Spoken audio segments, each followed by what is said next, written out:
बेटी को अपने पिता की इज्जत की बहुत चिंता रहती है। आप जो शादीशुदा माताएं बहनें बैठी है वो याद करें अपनी शादी के समय की।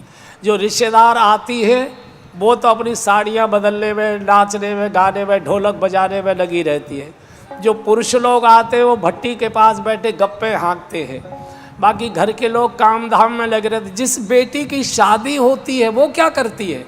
आज की नहीं कह रहा हूँ, आज तो ब्यूटी पार्लर से ही फुर्सत नहीं है, लेकिन जो बूढ़ी बूढ़ी माताएं याद करें वो घर के भीतर वाले कमरे के कोने में चुपचाप गुमसुम बैठी रहती है और भगवान से प्रार्थना करती रहती है, हे भगवान मेरे पिताजी की नाक नीची न रह जाए, कोई बारात की खातिरदारी में कोई कमी न रह जाए, मेरे बाबूजी की इज्जत बिल्कुल कम हो जाए। बेटी को पिता की इज्जत की बहुत चिंता होती है।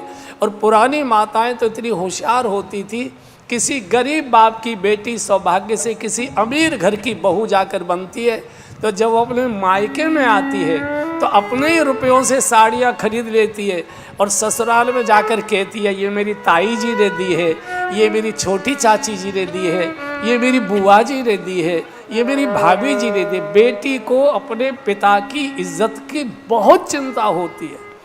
आपको किसी की बेटी को दुख देना हो, कुछ करने की आवश्यकता नहीं, उसके पिता को अपशब्द बोलना शुरू कर दीजिए। बेटी सब कुछ सहन करती है, लेकिन मेरे पिता को, मेरे बाबूजी को, मेरे बाप को कोई कुछ बोले बेटी सहन नहीं करती। उसे मालूम है कि मेरे बाप ने कैसे कैसे मेहनत मजदूरी करके मेरे हाथ पीले किए थे, इनको क्या मालूम है।